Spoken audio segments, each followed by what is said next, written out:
Guess who's back on the mic? It's me, Chief Rex Troche, and you're listening to Chat with the Chief. We know it's been a minute. The podcast went off on a little coffee break, but they say good things come to those who wait. And trust me, we've been waiting for a long time to get back to you.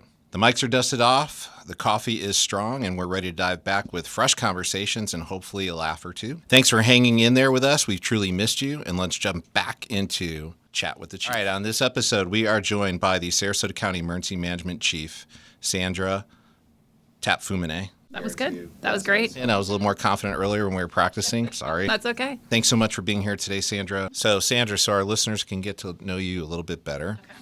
Okay. We're going to do the speed round. Okay. And I know you're from Chi-Town. I am. Mm-hmm. And so we're going to hit these questions. It's kind of like a therapy session, whatever pops up. Okay. Love it. No editing. White Sox or Chicago Cubs? Cubs. Yes, we're done. Go Cubs. Favorite Chicago-style food? Deep dish pizza. All right. Coffee or tea? I like them both. I'd say maybe coffee a little more. Okay. So that's tough, though. Chicago dog or beef sandwich? Chicago dog. Okay. Sweet or savory snack? Sweet.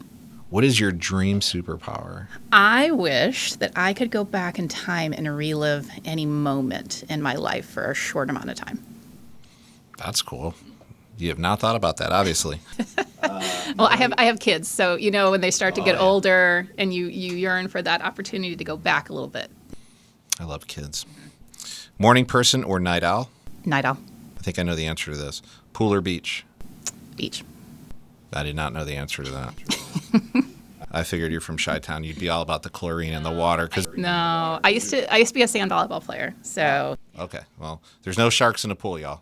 You don't have to worry about that. All right. Most used app on your phone? That's tough. You know what? Honestly, it's like the map app. I'm constantly using that, especially I'm new to Sarasota, so trying to figure out where I'm going. Okay. Driving around? I'm getting a little better. I'm starting to recognize roads now. You had the map upside down earlier, and you knew east and west, so that was impressive. One thing you cannot live without? Oh, my family. Yeah, man, they're just my rock. You're welcome for that softball question. Yeah, thanks. I appreciate that. No problem. We would have edited that if we had to. We both wear many hats. Tell us about yourself and why you chose this career in public service. Well, thanks for having me today. It's great to be here. I have always been passionate about helping people. And so I had an opportunity to start working in the emergency management field up at the federal level with the Centers for Disease Control in Atlanta, and started my EM career there. And there was an opportunity to join a local agency down in Lee County, and I came down and was their operations chief for a number of years, and then was promoted to be the chief of emergency management in Lee County. And of course, we had the big Hurricane Ian down that way in 2022. And just over the years, it has grown to be a very interesting field for me, just being able to help people and to be able to do different things every day. When the position opened up here in Sarasota County, just wanted to jump into the opportunity to come and bring some of that catastrophic experience up here for Sarasota County. Hopefully we weren't going to need that any day soon. Right. And boy, did you have a lot of it. So 20 years in the field? Mm-hmm. Okay. Mm-hmm. Okay. So you're at Lee County, and did you start at Lee County? Yes, I started in Lee County in Florida.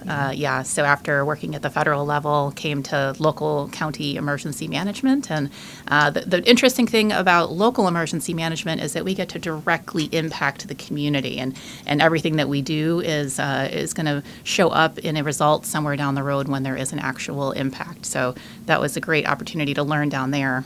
Coastal community, similar to Sarasota County, a lot of similarities between the two counties. So you're at Lee County for how many years before we get into this almost a trio of hurricanes? Yes, I was there for 11 years.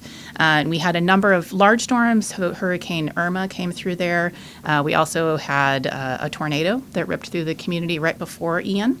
And then we had Ian, so that was the biggest event that we had. So when Ian's coming, are you coming to the realization that this could be really the big one?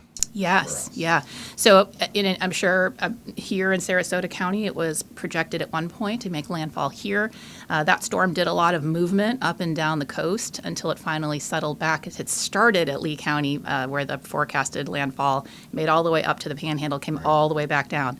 And we kept getting information from the National Hurricane Center, National Weather Service saying somebody is going to get this incredible amount of storm surge. We just don't know where that's going to happen. So they were confident about what the result was going to be. It just where the targeted, that came a little bit later. So we were anticipating it all along the way. Of course, hopeful it wasn't going to be us, but that ended up, being what came to fruition. And what was the biggest outcome of that? So, we have the hurricane and we have the preparation stage, right? And then we go into recovery stage.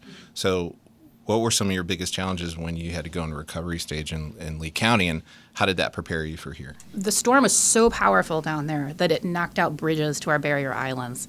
And, similar to how we have bridges here to our barrier islands. And so that just operation that we had to create a way to be able to get to the barrier islands, our air operations and marine operations that we had to put in place in coordination with a number of state and federal agencies, having barging going back and forth to get first responder and utility trucks back over so that they could start with the recovery process.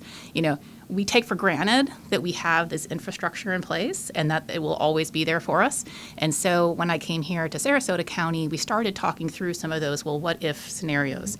And when Milton was headed our way with this incredible storm surge threat, we started planning before impact for the what if scenario if the bridges were to let out. And we couldn't use the bridges anymore. And so that experience down there was helpful to start bringing in the right people to have that conversation. So did you feel that when you came here to Sarasota County that we were as prepared as you were in Lee County, or were there some areas that we really needed improvement on? It's really hard for any community to be fully prepared for a catastrophic disaster. We have a lot of resources, Lee County, Sarasota County, there's a lot of resources that exist here locally, but ultimately when you're hit with that level of a disaster, you're going to need state resources, federal resources. And so I think Lee County, Sarasota County, all of the counties along the coast, you always do this level of planning with those agencies ahead of time, but you don't quite understand what those impacts are going to be until they happen. And so, it's been good to be able to dig into some of that more specific type planning for some of those impacts. I think that Sarasota County has done a great job over the years of being prepared, getting information out to residents. But similar to Lee County residents and Sarasota County residents, sometimes it's hard to wrap your brain around what those impacts are. Storm surge is a really hard concept to understand if you've never seen it. And so part of what we do is trying to get people to understand, hey, this is a real threat, right? And we have to be ready for it. Do you think some of the challenges, too, are because of the mass migration that we've had from different areas in the country, that we have some people maybe from the north that don't understand the dynamics of a hurricane? Yeah, sure. Absolutely. We do have a lot of transplants from other parts of the country we that love come them. in. We do. They're wonderful, and they Yeah. help our community to be Yes. diverse. And but yeah, when I'm from Chicago, I didn't know a lot about hurricanes until I moved to Florida. And so being part of the Midwest, we have snow and we have tornadoes, right? And so, and I always tell people, hey, the one good thing, if anything, with hurricanes is that we have time to respond to them. We know, that they're coming our way. But yeah, it's really hard to picture what that impact is unless you've been in a community that's been hit like that. It's one thing to see pictures of it and video, Right. But then 2 days later, it kind of erases from your mind if it's happening in another community. When it's happening in your community, recovery is a very long process. And so, trying to set those expectations for residents that, hey, maybe we have an impact that's pretty extreme. It's going to take a while to get things back up and running as normal as possible. So you said tornadoes. Chicago is known for tornadoes, bad winters. I think what people don't understand, too, is the effect of tornadoes post this hurricane. Talk a little bit about that, because we have trailer homes. Absolutely. Yeah, tornadoes are a real risk. We had this storm with Milton. There was a record-breaking number of tornado alerts and warnings that went out during Milton's storm this year in Florida. There was a tremendous amount of tornadic activity on the East Coast, and there were even some deaths on the East Coast for people that stayed in mobile and manufactured homes. And so absolutely critical. If you are in a mobile manufactured home, an RV, if you're living on a boat, that is not a place to stay during a storm, because you can have these very strong winds that will come in, and that will be an unsafe place for you to stay. Having a plan, right? Absolutely. Is the most important thing. I think Port St. Lucie was the area that had a lot of the Yep. trailer homes, unfortunately. They did, yeah. Impacted by those tornadoes. So on that, how can we prepare, right? 3/4 of the way through hurricane season? What would you estimate? Am I right? Yeah, we're right in the height of the season. So typically September and October is when we would see the strongest storms and the greatest number of storms. Now, this season, thankfully so far, we have not seen a tremendous number of storms, but we don't want people to become complacent and too comfortable. We're about to enter into the latter half of September and October, and so we still have a risk for hurricanes this time of year. How can preparation save lives? Like, what are some things people can do on the front end? I know we have about 1 million viewers, so I don't want Home Depot to get raided right now, or Publix and all the toilet paper to go away, which happens all the time for some reason, a shortage. How can we start preparing? What are some of the things that we can do to improve recovery time? I did bring in our emergency preparedness guide. So these are getting pushed out to libraries, and people can contact our office and your office. We can get them to them. Put a link on this? And there's a link. There's a digital copy. We have them in Spanish, in Ukrainian, in Russian, and also in English. But there's great information in here, but we'll touch on a few things. So one thing that people can do is, you touched on gathering their supplies ahead of time, preparing a disaster supply kit. And there's a great checklist in here for things like making sure that you have 7 days of food and water afterwards for all of your family members, pets. If you don't have to be traveling out to find food, then that is safer for you to be home if you've sheltered in place during the storm. We have flooding that could be happening out in the streets. We could have debris down, live power lines, and so we want people to stay put if they can. So that means having what you need. Medicine, having your prescriptions filled ahead of time. Also, this is a great time of year to look at, hey, do you have any tree limbs that could be cut back? Anything that could protect your home, and creating that barrier so that you can be a bit protected from any falling debris. And we also, insurance is a really important thing. It might not save your life insurance, but it certainly will make your recovery easier on the back end.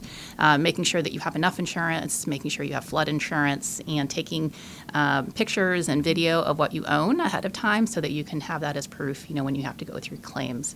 But yeah, one of the biggest things that people can do though right now is making sure that they have a good evacuation plan in place, having friends and family outside of the evacuation levels identified, and really having a good spot that you think you can go to. And I recommend people have a couple of different options. So depending on, if the storm is coming from a certain direction, do you have family that live maybe in another part of Florida? You don't have to go hundreds of miles, but tens of miles is what we recommend. Plenty of batteries, flashlights, water, canned goods. And we're not saying that you need to go to the store and stock up all on one day, but just do a little bit at a time. And then as we get through hurricane season, start eating that food, right? Once we're past it, so that you can replenish as we move forward. I've been in Florida. I'm too from Chicago, and I've been here since I was 14. So we've gone through some storms living in St. Petersburg, and a lot of flooding because it's a peninsula. So we've gone through that. I've never seen people canoe in a street before in my life, right? I mean, Chicago, we barely had grass. I mean, it's crazy. All I saw was cement. So it is important to be prepared, and we do see procrastinators all the time, and that's our big concern. So some things you can get out of this is just start preparing. There's no storm coming right now, but start preparing. Yeah, and this is a great time. Pull out, if your plan is to cook using a camping stove. When was the last time you checked that? Do you have propane? Is it still functioning? Do you know where the supplies are? Right? Yeah. Making sure that you have a plan. If we're needing to boil water, for example, do you at least have enough water, or do you have a way to boil that water? And we've kind of talked to some people that are buying like liners for their tubs so that they can fill water ahead of time. There's a lot of great tips and things that you can do to be prepared ahead. And one other thing I would suggest, and I'm sure you suggest that in there, is just getting information. It's important to get it from the right people, the right sources, right? Because with artificial intelligence these days, people are purposely trying to panic the community. And so get information from the Sarasota County Emergency Management Center, get information from the Sarasota Police Department, analyze it, cross-reference it, make sure, we're not AI. But 2 or 3 sources, I would say, right? Yeah, absolutely. Yeah, and be careful. I've talked to some people who, and especially when we talk about evacuation decisions, they make their decision based on what their neighbors are doing, right? Because maybe their neighbors have been here for a long time. Right. We saw that down in Ian in Lee County. They said, well, I didn't evacuate because I just moved in, and my across-the-street neighbor said that we've never flooded here before, right? That is not a great way to make your decision. If you're in an area that's under an evacuation, we are calling that evacuation because of information we're getting from 4 forecast from the National Hurricane Center for storm surge. And we don't want you to be in your neighborhood with potential flooding into your home. So that is why we are calling for the evacuation. Listen to the professionals. And now that we're on that, let's talk about how we communicate during a potential hurricane or a potential critical incident crisis. How does that work? How does your office communicate with us? Like, what are some of the things that we do behind the scenes that no one knows about? Well, we work very, very closely together on a number of different issues throughout the year. So building that relationship ahead is so critical. We know who to call, we know who to get in touch with, and that's part of the first step. During a disaster, we do have a representative from the city of Sarasota, both the PD and the city in the EOC. And so we're able to feed information directly to those liaisons that gets back to be able to give leadership the information that they need. And also we set up conference calls. We have ways to communicate, throughout the event for different specific issues and different operational concerns that we have. So that information flow is really important. And then we coordinate on different operations, right? So this last year, there was some times where it was unsafe for people to cross over to Siesta and some of the other barrier islands, for example. So we worked together to figure out, hey, when is it safe? What is the right timing when it comes to things like putting out resources in the community, points of distribution for food and water, or we utilized the auditorium here for the Disaster Recovery Center for a number of months. So that making sure that we're getting the right resources into the community is helpful. So once we hear from the city, these are our impacts, and we work together to try to bring the right resources in. Yeah, I would say the three most important things when we start getting into that time of year, especially when we see an impending storm, is communication, and more communication. You can never have enough communication, is what I've seen. And so just like Sandra is the emergency manager for Sarasota County, we have an emergency manager as well that's overseeing the city directly, and we're relaying all that information. And then we're putting in for resources as we see fit. And our liaisons, they actually live there. They do. Right? Yeah, they're right there. You have arm in arm with us. Yeah, and it's not just us; it's other cities, within the county, and they're living there, eating there. I mean, the level of communication. It just improves every day is what I've seen. Yeah, absolutely. I mean, we have our jurisdictional boundaries with the municipalities and the city. Really, when it comes to a disaster, the boundaries still exist on paper, but we are one big team. And we're working together. These disasters, they don't care about jurisdictional boundaries. And it's the time where we need to pool all of our resources together. And really, the state comes in and they deal with the county as a whole. They want to make sure everyone is taken care of. So our role at the county level is to make sure that we're representing everybody. And that's where the communication is critical so that we can understand directly what the needs are. It's really important that our liaisons advocate for what's going on here. It's important that the information from here is clear and concise so that the best decisions can be made. Absolutely. And I can tell you the first storm that we had over 500 evacuations off of Bay Vista. And that one kind of snuck up on us, the flooding. Yep. I think as a county as a whole, I don't think anybody realized that was going to occur. And then the subsequent hurricanes, I mean, we went from just a handful of evacuations in the second one, and then the last one, we were at 0 evacuations because people were actually heeding the warning. Right. And I felt like at that point, our level of communication, because now we were in the third one, was just light speed. Yeah. And we had such a great understanding of what's going on. We're getting better and better. And we would leverage our technology to assist fire that was here with drones. Yep. Getting them out onto St. Armand Circle, getting a better idea of what was going on there so that decisions could be made. Yep, absolutely. Yeah, those first two with Debbie and Helene, the good lesson learned there is that we don't have to be within the cone of a storm to have massive impacts, right? Debbie was a 0.05% chance that we would have gotten 17 inches of rain for that event. Right. It was more than 100 miles offshore, nowhere near the cone. And rainfall prediction is very hard for the National Hurricane Center, National Weather Service, the Storm Prediction Center. They monitor all those things. Rainfall is real tough. They're getting very good with storm surge, but rainfall is just where is it going to rain? It's very hard to tell that amount, right? So that was our Debbie scenario, and then Helene similarly. Over 100 miles off the coast, we were not in the cone, and it was just a massive storm that it just pushed 5 to 6 feet of storm surge our way. And so I think you're right, though. People saw that storm surge for Helene. when we called for the evacuation in Milton, they had experienced it, they had seen it with their own eyes, and we were saying it was going to be more than what they had experienced with Helene. Right. So, no, that being said, we do know that there are some people that still chose to stay in their area, especially level A's and B's. We're very concerned for people staying in those very vulnerable areas for Milton, because we did end up getting 11 feet of storm surge, but it was only all the way down in the southern part of Manasota Key. So Siesta, Bay, Lido, all Longboat got roughly around 5 to 8 feet, depending on where you were. So we want people to understand, don't compare storms, right? So next time we have something that happens, hopefully there won't be a next time, but if there is, and you find yourself saying, well, last time for Milton, it was this impact, so therefore I will stay because I was safe. We don't want people to do that because these storms are unpredictable. We were just talking earlier that we wish we knew exactly what it was going to happen. It would make it so much easier to tell people and have them evacuate appropriately. But it's a forecast that we're given. And every storm is different, and so don't make those evacuation decisions based on what your experience has been in the past. Yeah, just like all our kids are different. Yep. All our storms are different, right? I mean, even though they're hurricanes, they're still apples, oranges. Yeah. You never know what's going to happen. It's like a box of chocolates. You can look at those spaghetti models, and I mean, those are ridiculous. I mean, you can't even bet on those spaghetti models, and they're overlapping each other constantly.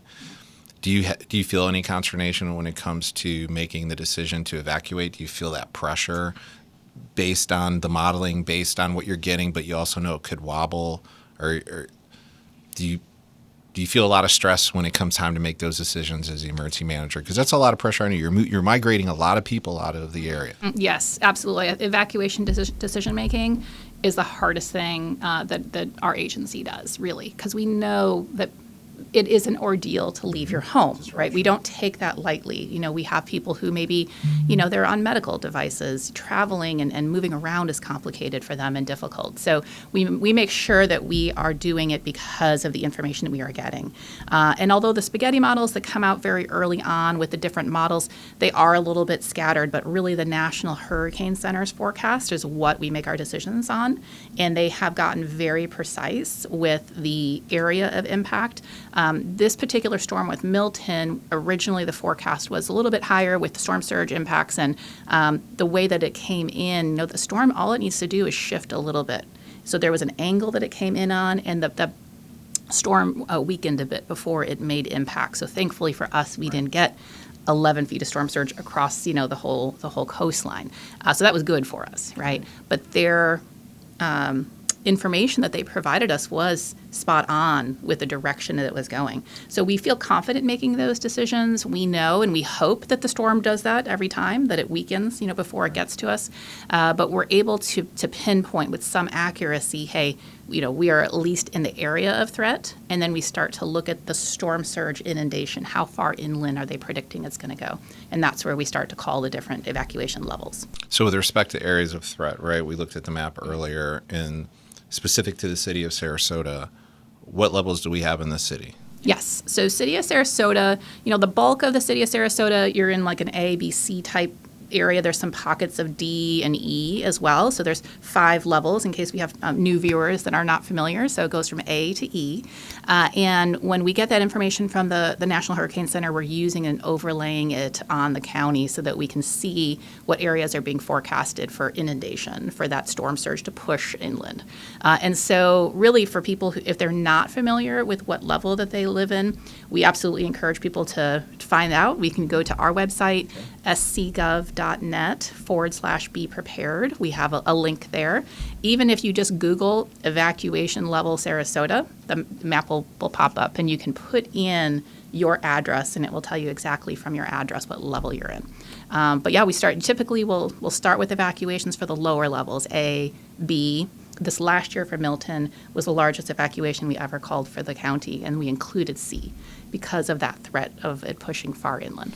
Let's talk about mandatory evacuations, right? When people are saying, hey, what's a mandatory evacuation? Yes. What is a mandatory evacuation? Yeah, so it's a great question, right? Because people will ask us that too. Well, is it mandatory? Do I have to go? So we don't issue mandatory evacuations. We just issue evacuations because it gets a little bit confusing. If you say it's voluntary, it's mandatory. What we want people to know is if you are issued an evacuation, it is should be considered as mandatory. We don't use that terminology, but it just means you need to leave, right? Should make it simple. Evacuate, right? And so there's some other communities that use that terminology, but we find that to be a little bit confusing for people. It is very. Yeah. So we're just evacuate means to evacuate, time to go. Mm-hmm. Yeah, we see that confusion all the time. And to your point, with all the different outlets putting out information, I think people just think they throw the word mandatory and it's an emphasis. Right. But there's confusion because then it's, well, what if I don't evacuate? Right. And it's not like that law enforcement is not going to come to your house and drag you away, right? You still have to make the decision to leave, right? No one is forcing you out of your home. And that's really why we don't use the term, mandatory. We would prefer that you leave. We would. But if you don't, that's on you. However, understand that once those winds get up there, we're not sending our people out there. Right. We'll come there as soon as we can. Yeah, absolutely. And still call 911. There's a process where we're tracking who has stayed, maybe who still needs help. And then as soon as the winds let up, there is a priority ranked. So those that are critical, that might need immediate medical attention, for example, would be the first ones that would get that service, and the first responders maybe responding to their home. But that, still call, but that's another great reason, right? Don't put yourself at risk. If you feel that you need access to a medical facility or you need that kind of service, that's another, even if you don't live in an evacuation level, maybe you should be looking to go and evacuate somewhere where you're still able to have those services if you need them. And people should understand, too, is if you're not going to do it for yourself, then do it for the first responders and their families, because we're putting ourselves at risk to come get you. Absolutely. And we'd appreciate to minimize that as much as possible during these times. All right, to close it out, top 3 things that you would suggest people should have or do prior to a hurricane. Okay, so number 1, we want to make sure that you understand your risk. So we talked about evacuation levels. So please, if you don't already know your evacuation level, go and look that up. Number 2, make sure that you're preparing your supply kit and your disaster supply kit and having all of those pieces in place ahead of time. Don't wait for the storm to be coming and you'll be fighting with everyone for the last roll of toilet paper on the shelf, right? This is your time to get those things. Go now. Do it now. And then the third thing is really stay informed. And you touched on this, Chief, making sure that you know where to go for the right information. We mentioned the National Hurricane Center. That is where you should be going for forecasting information. We share that information on our social media sites, on our websites, and all of our partners are really pulling information from the Emergency Operations Center. And so you can find that by going to the PD's website and social media as well. We do have a 311 line that people can call into as well. So if you have questions, you can always call in, and that way we can help you sort through that. But paying attention to, what is happening, making sure that you're not waiting for the last minute. I think that was the best point. Don't wait for the last minute. All right, so hurricanes are part of living in Sarasota, and we understand that, but so is resilience. By preparing today, we protect not only our homes, but each other. I want to thank my special guest, Sandra, the Sarasota County Emergency Management Chief, the boss, the jefe, the La Reina del Sur, the Queen of the South. You do an amazing job. I've watched you over the years. I watched you during our hurricane season. I would always try to stay on point with any talking points that you had to lessen confusion, to your point that you said earlier. And I thought that was very important that we were on the same page. I'm sure you weren't following me to look for talking points, but that's okay. But I just want to say thank you for being here. Thank you for having me. I know you're super busy. So as always, live, love, work, play in our city, because we love it just as much as you do. Have a great day.